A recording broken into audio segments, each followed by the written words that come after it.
crimes of passion, and there are crimes of cold, calculating logic. But tonight's story is about something different, something more unsettling, an act of chilling artistry, where the victim was not just murdered, but sculpted into a macabre masterpiece. What if the killer's true goal wasn't simply to take a life, but to architect a mystery so full of contradictions that it would grant him a twisted form of immortality? Welcome, dear friends, to Deadly Whispers. Tonight, we're stepping into the quiet corners of a story that truly captured my attention, and I hope it will yours too. So, dim the lights, find your calm, and let's gently explore the shadows of the Black Dahlia. But before we do, if you're settling in with us, take a moment to leave a quiet comment below. And if you find peace in these stories, a gentle like and subscribe truly helps our quiet community grow. Now, let's begin. The ghosts of Elizabeth Short's past shaped the woman who arrived. In post-war Los Angeles, in 1946, the city itself was a dazzling paradox, a sun-drenched landscape where the American dream was both realized and ruthlessly shattered. For every star born on a soundstage, 1,000 others flickered out in cheap boarding houses and dimly lit bars. It was a city powered by hope and haunted by desperation, and it was into this crucible that 22-year-old Elizabeth Short stepped, carrying her own collection of ghosts. By all accounts, she was a movie-struck girl with striking pale skin, a mane of jet-black hair, and captivating blue eyes that seemed to hold a universe of secrets. She had the look, the ambition, and a cultivated air of mystery, but beneath this veneer lay a profound fragility. Her life had been a series of temporary stops, a nomadic existence dictated by the severe asthma that had plagued her since childhood, leaving her with the physical scar of lung surgery at 15, and the emotional scars of a life lived in constant motion. Her dream of becoming an actress was a powerful beacon, but the reality was a grind of financial instability. She had no acting credits, no agent, and no clear path forward. She worked odd jobs, mostly as a waitress, but was frequently unemployed, her life following a desperate pattern of being broke, and then, as one friend put it, out of nowhere, she'd have some funds to continue on. These funds often came from men. Elizabeth was charming, and men were drawn to her enigmatic beauty. She accepted their gifts, their dinner invitations, and often their offers of temporary shelter. It was a precarious way to live, relying on the kindness of acquaintances and near strangers, drifting from one address to another, never staying long enough to put down roots. This vulnerability was her constant companion. It was during this period, at a pharmacy in Long Beach, that she acquired a nickname, inspired by her dark hair and rumored preference for black attire, and perhaps by the recent film noir, The Blue Dahlia. Locals started calling her the Black Dahlia. It was an innocent, almost glamorous nickname then, one that would later be repurposed by the press and forever, fused with an image of unimaginable horror. By the winter of 1946, the confident drift that had defined Elizabeth's life began to transform into a panicked flight. The air of mystery was replaced by a palpable sense of fear. Something had changed. Something, or someone, had terrified her. She fled Los Angeles for the relative quiet of San Diego, telling friends she was hiding from an ex-boyfriend. The word she used repeatedly was scared. Her stay with a family friend, Dorothy French, did not bring peace. Instead, her fears seemed to materialize in the flesh. Dorothy later recalled a terrifying incident where a trio, 2 men and 1 woman, appeared at her door, aggressively looking for Elizabeth. Their presence sent Elizabeth into a state of sheer panic. She was very frightened, and the encounter prompted her to move out immediately. The identity of this trio remains one of the most chilling, unanswered questions of her final weeks. Who were they, and why were they hunting her with such intensity? On January 8th, 1947, desperate to leave San Diego, Elizabeth connected with Robert Red Manley, a 25-year-old married salesman she had been seeing. He became her ride for a final, fateful road trip back to Los Angeles. They checked into a motel, but Manley would later insist to police that their relationship was platonic and they slept in separate beds. Elizabeth, he said, wasn't interested in being intimate. The next day, January 9th, was gray and cool. Manley drove her downtown to the Biltmore Hotel. She told him she was meeting her sister there before finally heading back home to Boston, a story that may or may not have been true.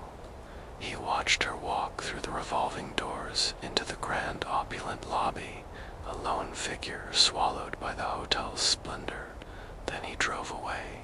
Robert Red Manley would be the last person confirmed to have seen Elizabeth Short alive inside the Biltmore. Elizabeth didn't meet her sister for several hours. She was a ghost in the machine of the bustling hotel. Staff and patrons observed her, a solitary figure, making a series of phone calls from the public telephones in the lobby. As the evening wore on, witnesses noted a change in her demeanor. She was growing increasingly frantic. Her posture was tense, her voice hushed but agitated. Who was she calling? Was she arguing, pleading, or making a desperate arrangement? At around 10 p.m., she hung up the phone for the last time, pulled her coat tight around her, and walked out into the cool January night. And then she was gone for 6 days. Elizabeth Short was swallowed by the city. 6 blank pages in the final chapter of her life, a black hole in the timeline that has tormented investigators for decades. Who did she meet after leaving the Biltmore? What news had made her so frantic? And where did she spend those 144 hours? This void is the dark heart of the mystery. In this missing time, the killer had total control. Was she held captive, her terror mounting with each passing hour? Or was she killed shortly after she disappeared, her body kept on ice by a meticulous monster planning his gruesome masterpiece? We will likely never know. One unconfirmed but chilling story punctuates this void. On January 14th, just hours before her body would be found, an LAPD officer named Myra McBride reported a strange encounter. She saw a woman she believed was Elizabeth, sobbing in terror on a street corner, claiming someone had threatened to kill her. Officer McBride, seeing her distress, escorted the terrified woman to a nearby bar to retrieve her purse. But the man she was afraid of was gone later. McBride saw the same woman leaving the bar with 2 men and another woman. This time her demeanor had changed. She reportedly seemed fine. If this was Elizabeth, it was a moment of tragic false security, a final, fleeting moment of calm before the storm broke with unimaginable violence. On the cold morning of January 15th, 1947, a young mother named Betty Bersinger was pushing her 3-year-old daughter in a stroller through Lemur Park, a quiet residential neighborhood. The air was still in a vacant lot, overgrown with weeds and littered with debris. She saw something pale lying in the grass. Her first thought, a logical one, was that it was a discarded store mannequin, broken at the waist. She moved closer, her curiosity piqued, and then the image resolved. The logic shattered, the grotesque reality crashed down upon her. It was not a mannequin. She grabbed her child and ran to the nearest house, her screams shattering the morning quiet and signaling the discovery of a crime that would haunt Los Angeles forever for the first LAPD. Officers on the scene, hardened men accustomed to violence. It was a sight that defied comprehension. The eerie stillness of the scene was the first thing that struck them. There were no signs of a struggle. There was no blood. The damp grass was soaked with mourning. Not a single drop of red to stain it. It was as if the body had been gently placed there. It was Elizabeth Short, but her body had been subjected to a level of mutilation that was both savage and disturbingly methodical. She was naked, her body posed with her arms bent over her head and her legs spread apart. She had been severed in two at the waist with what the coroner would later describe as surgical precision. Her corpse had been completely drained of blood and then scrubbed clean, as if the killer had given his victim a final horrific bath. The mutilations were a roadmap of cruelty. Her face was slashed from the corners of her mouth almost to her ears, creating a permanent, ghastly Grinna Glasgow smile. Investigators believed, due to the bruising at the edges of the wounds, that this was inflicted while she was still alive. A final act of psychological torture. There were crisscross cuts on her hips and thighs, and ligature marks on her wrists, ankles, and neck told a silent story of her being bound and tortured for a significant period before her death. The official cause of death was ruled a hemorrhage from the lacerations to her face and shock from repeated blows to her head. The bisection, they determined, was post-mortem. This wasn't a crime of passion. It was a ritual, a carefully staged, macabre art installation left in the open for the world to see. Identifying the victim could have taken weeks, but a small detail from Elizabeth's past in 1943 arrest for underage drinking in Santa Barbara broke the case open. Her fingerprints were on file with the FBI in a race against time. The LAPD used a sound photo machine, an early version of a fax, to transmit the prints from the corpse to Washington, D.C. within hours. They had a name for the victim in America's most horrifying new murder case, Elizabeth Ann Short. The discovery ignited a media firestorm. Reporters and photographers descended on the crime scene, many arriving before it was fully secured by police, trampling over potential evidence in their rush to get a picture. The press seized upon the Black Dahlia nickname, and it exploded across national headlines. In an instant, Elizabeth Short, the person, was erased, replaced by a sensationalized caricature. The media's behavior was predatory. One reporter from the Los Angeles Examiner infamously called Elizabeth's mother, Phoebe, pretending her daughter had won a beauty contest, coaxing personal details and family photos out of her, before cruelly revealing that her daughter had, in fact, been murdered. The LAPD, under immense public pressure, launched the largest criminal investigation in its history, but they were immediately drowning. Robert Red Manley was subjected to intense grilling and passed 2 polygraph tests before being cleared. Mark Hansen, a nightclub owner whose address book was found among her belongings, was interviewed. They investigated medical students at USC, certain the killer had to be a medical man, but the investigation was quickly derailed by the case's notoriety. Over 500 people, lost in delusion or a desperate need for attention, falsely confessed to the murder, burying the small team of detectives in an avalanche of lies that wasted thousands of investigative hours. Then, 9 days after the discovery, the killer himself stepped out of the shadows. A man called the city desk of the Los Angeles Examiner. His voice was calm, steady, and taunting. He congratulated a reporter on the paper's coverage and said he would be sending them souvenirs of Beth Short. The use of her intimate nickname, Beth, was a chilling detail, a claim of familiarity that sent a shockwave through the investigation and suggested he knew her personally. 3 days later, a package arrived at the newspaper. The address was a creepy collage of letters cut from magazines. Inside were Elizabeth's birth certificate, her social security card, photographs, and Mark Hansen's address book, but there was a terrifying twist. Every single item had been carefully wiped clean with gasoline, a sophisticated and deliberate act to destroy any possible fingerprints. Tucked inside was another clipped message. "Here is Dahlia's belongings. Letter to follow." The police were no longer just hunting a brutal killer. They were facing a cunning, arrogant, and forensically aware adversary who was actively weaponizing the media, staying one step ahead and playing a twisted game with the entire city as his audience. The hunt for the Black Dahlia's killer had begun, but the Phantom was already in control.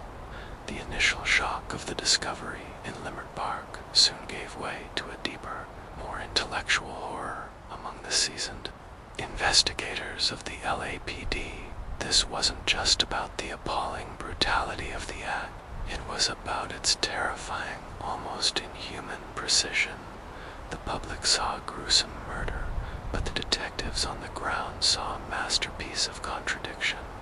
It was a crime scene that screamed with both unrestrained rage and cold clinical detachment. To truly understand the enduring mystery of the Black Dahlia, we must look past the what and ask a more disturbing question.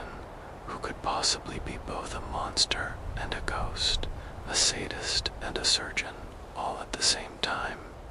The first paradox lay etched into Elizabeth's body itself, the work of a surgeon versus the rage of a sadist. The bisection was the work of a confident, steady hand. This wasn't a frenzied attempt to dismember a body. It was a clean, precise surgical procedure known as a hemiscorporectomy, a technique that, in 1947, was largely confined to medical textbooks.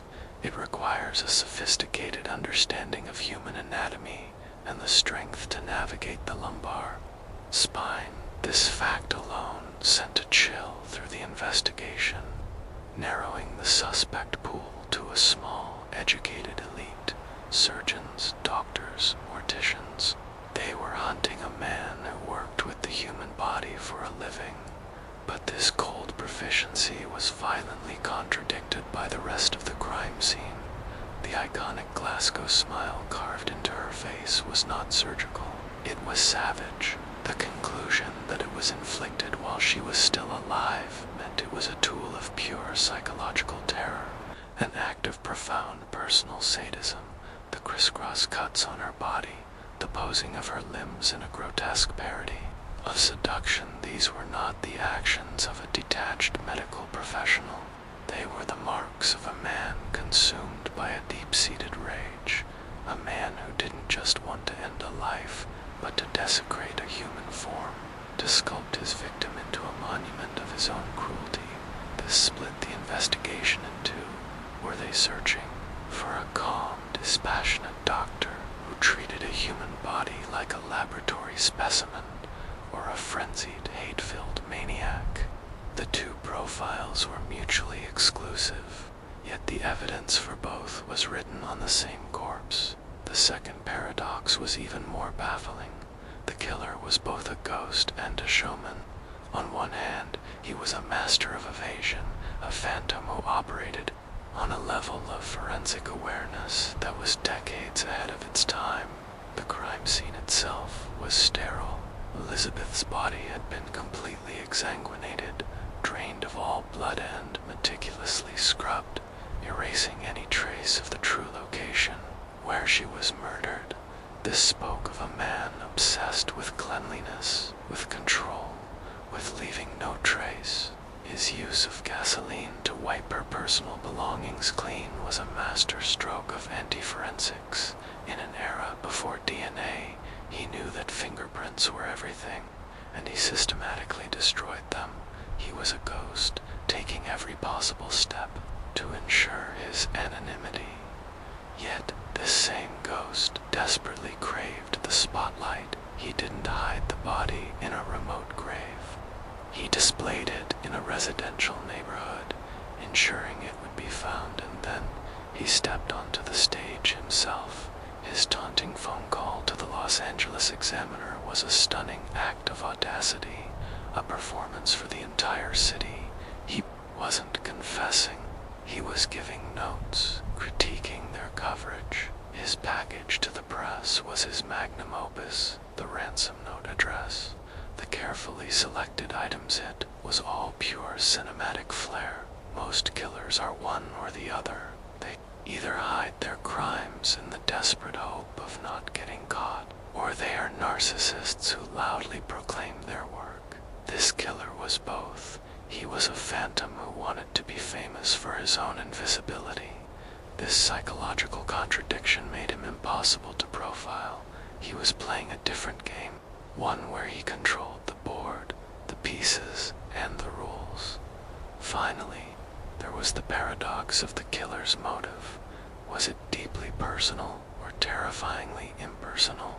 The police were convinced from the beginning that Elizabeth knew her killer. The sheer rage implied by the facial mutilations suggested a personal vendetta, the fury of a spurned lover, or a deep-seated hatred. The killer's use of her intimate nickname, Beth, was a chilling claim of a personal connection, a possessive statement to the world. You only knew the spectacle.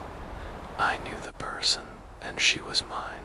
This sent investigators down a rabbit hole of her past relationships, interviewing dozens of men she had known. But every ounce of that personal rage was contradicted by the chillingly impersonal way her body was treated. It was handled like an object, a slab of meat to be dissected, drained, and cleaned. The surgical bisection, the posing of the body, these were the actions of someone utterly detached from the humanity of his victim. It was as if Elizabeth Short, the person with her dreams and her fears, ceased to exist for him. She was merely a canvas. This contradiction left investigators stumped. Was this a crime of passion, or the work of a detached predator, perhaps? A budding serial killer who saw Elizabeth as nothing more than an opportunity. These contradictions, surgeon versus sadist, ghost versus showman, personal versus impersonal, were not accidental. They were the very fabric of the crime. They systematically deadlocked the investigation, sending police chasing their tails in a dozen different directions at once. The killer hadn't just committed a murder. He had architected a mystery. He had woven a web of conflicting signals, so complex that it has yet to be untangled. And that leads to the most disturbing thought of all. Perhaps the goal wasn't just to kill Elizabeth Short. Perhaps the goal was to create this fairy legend, an unsolvable enigma that would grant him a twisted form of immortality. The murder may have only been the first step. The true masterpiece was the mystery he left behind. We are left with a chillingly specific profile of the killer, a man with the skill of a surgeon, the mind of a forensic scientist, and a monstrous false confessions and fleeting suspects. But to truly understand why this case remains a raw nerve in the American psyche, so utterly unattainable, the answers may lie not in a labyrinth, but in a magnificent Los Angeles home, and with its brilliant, depraved owner, Dr. George Hodel. To analyze George Hodel is to analyze an archetype of power and corruption. On the surface, he was a pillar of Los Angeles society, a physician with a genius-level IQ, living in a home designed by the famed architect Lloyd Wright. He was a connoisseur of the arts, with a well-known affinity for the surrealist movement and artists like Man Ray, who sought to disrupt reality and find beauty in the bizarre and the profane. It's impossible not to see a chilling parallel between this artistic philosophy and the grotesque theatrical staging of Elizabeth Short's body. It suggests a man who didn't see himself as a common murderer, but perhaps as a transgressive artist, a man so intellectually superior that he operated beyond the mundane confines of good and evil. Beneath this veneer of sophistication, however, lay a profound darkness. Hodel was a man of voracious and often disturbing sexual appetites, a specialist in venereal diseases who secretly provided abortions to the Hollywood elite. This placed him at the nexus of the city's most desperate secrets. Most horrifically, he was accused in 1949 of sexually assaulting his own teenage daughter, Dahmer. He was a man who embodied the ultimate paradox, the healer who harms the intellectual who indulges in the most base depravity. This duality is key. His genius wasn't a barrier to his monstrosity. It was the engine for it. It gave him the tools to perfect his cruelty, the arrogance to believe he was untouchable, and the sophistication to construct a crime so baffling it would become a legend. The most compelling case against him, however, comes not from a dusty file, but from a source far more intimate and tragic, his own son. The story of Steve Hodel, a retired LAPD homicide detective, is a Greek tragedy played out in the California sun. Imagine the psychological weight of that discovery, sifting through your deceased father's belongings and finding a photo of America's most famous murder victim. Steve's quest wasn't just a cold case investigation. It was a horrifying journey into his own past, a re-examination of every family memory through the lens of this monstrous possibility. It is the story of a son's duty to the truth, even when that truth threatens to destroy the very foundation of his identity. His tireless work provides the case with its human heart, a painful, personal search for a resolution that the system itself refused to provide. The evidence Steve Hodel compiled is staggering. The surgical training, the witness statements, the cement bag receipts, it all paints a cohesive picture, but it is the LAPD's own wiretaps from 1950 that scream the loudest. His musings, subhazing, "I did kill the Black Dahlia, they couldn't prove it now," are not the words of an innocent man. They are the confident, chilling reflections of a predator who believes he has committed the perfect crime. His reference to his dead secretary, Ruth Spaulding, followed by "the cold admission killed her," reveals a man for whom murder is a casual, solvable problem. These tapes are as close to a confession as this case has ever come. This leads to the great, agonizing question. With all this, why wasn't he ever charged? Why was the investigation into him abruptly shut down, allowing him to flee the country for 40 years? The answer is an indictment of an entire system. The Los Angeles Police Department of the 1940s was notoriously corrupt. This isn't a modern conspiracy theory. It's a well-documented historical fact.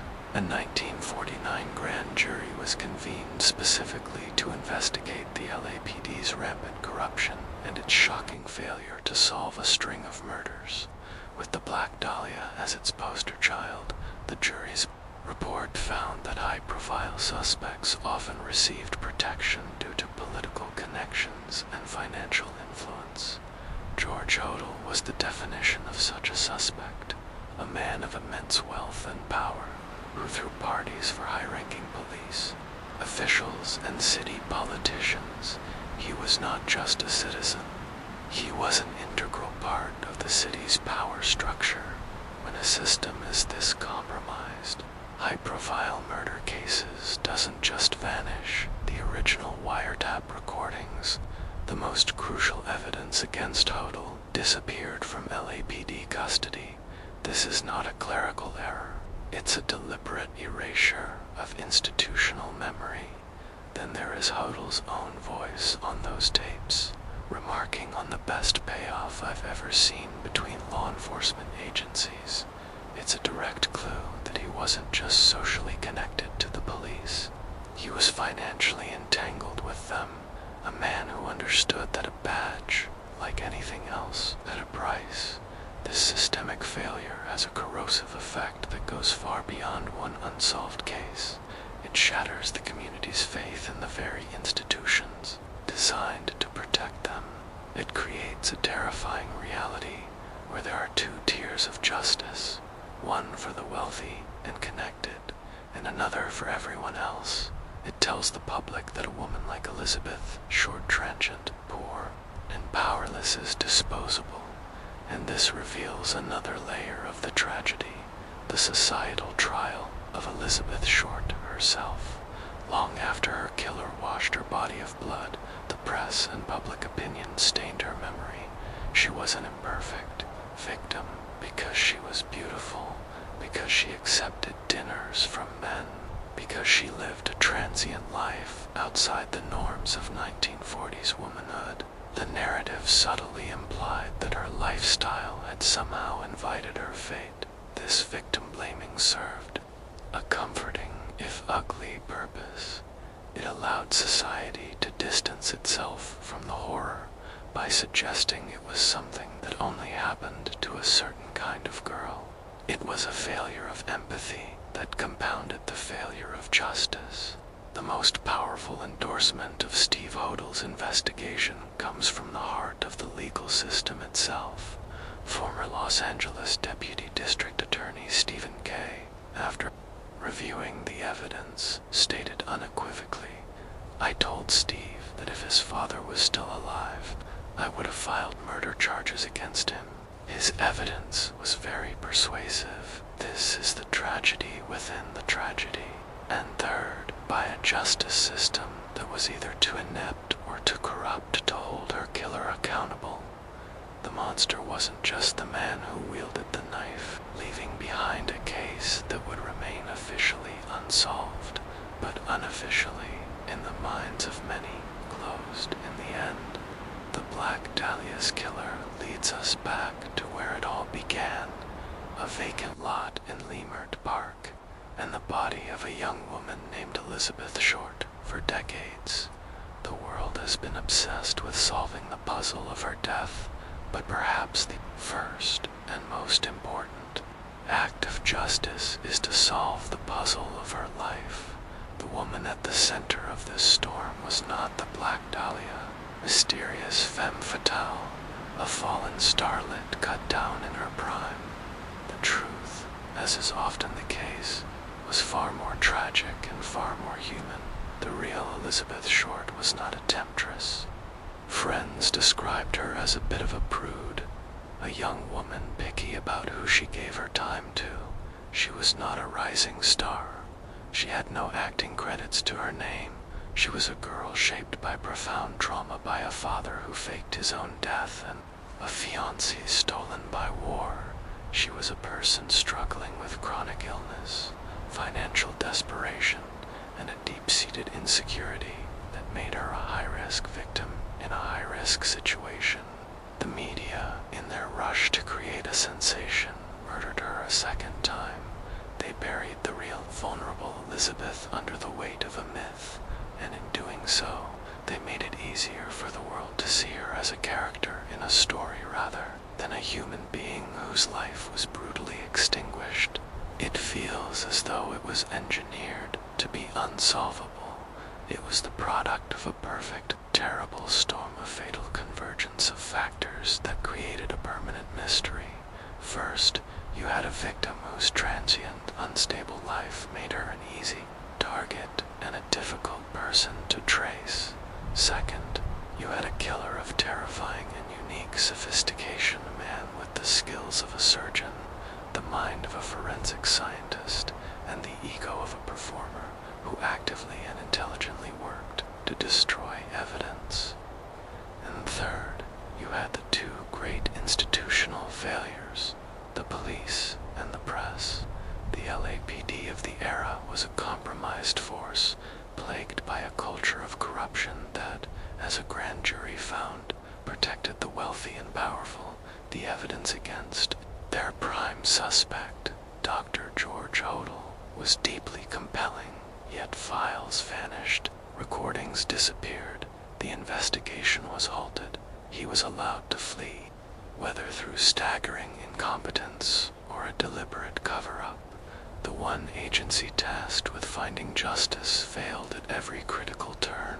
At the same time, a ravenous press corps contaminated the crime scene, drowned the investigation in a tidal wave of false confessions, and prioritized lurid headlines over factual reporting. The killer used the media to taunt the police. The police's failures gave the media more to speculate about. It was a self-perpetuating cycle of chaos from which the truth never stood a chance of escaping. And that leads us to the final, most uncomfortable question, the one we must ask ourselves right now as we consume this story. Why are we still here? Why, after all this time, does the ghost of Elizabeth Short still have such a powerful hold on our collective imagination? The answer may say more about us than it does about her. As one scholar of the case noted, the public's fascination with the torture and dissection of Elizabeth Short shows there are appetites that go beyond the normal interest in criminal justice, and the Black Dahlia became entertainment instead of a tragedy. It's a sobering thought. Have we, in our endless fascination, continued the work of the tabloids from 1947? Have we turned our profound suffering into a spectacle? Justice, in any traditional sense, is impossible now. The killer, whether it was George Hodel or some other phantom, is certainly dead. The corrupt officials are long gone. So what is left? What is the meaning of this story for us today? Perhaps it is a brutal lesson in the nature of truth, how easily it can be lost, manipulated and buried beneath layers of lies and sensationalism. Perhaps it is a lesson in the nature of power, how wealth, influence, and a corrupt system can create monsters and then help them disappear. Elizabeth Short came to Hollywood to have her name in lights, to be seen, to become a star. In the cruelest irony imaginable, she achieved a level of fame that outshines almost every actor of her generation. But she is famous only for the horrific manner of her death. Her identity is forever fused with her own autopsy report. Her case file remains open, a cold official monument to a life cut short, and a chilling reminder that some monsters don't just hide in the shadows. Sometimes they are protected by the very system meant to drag them into the light.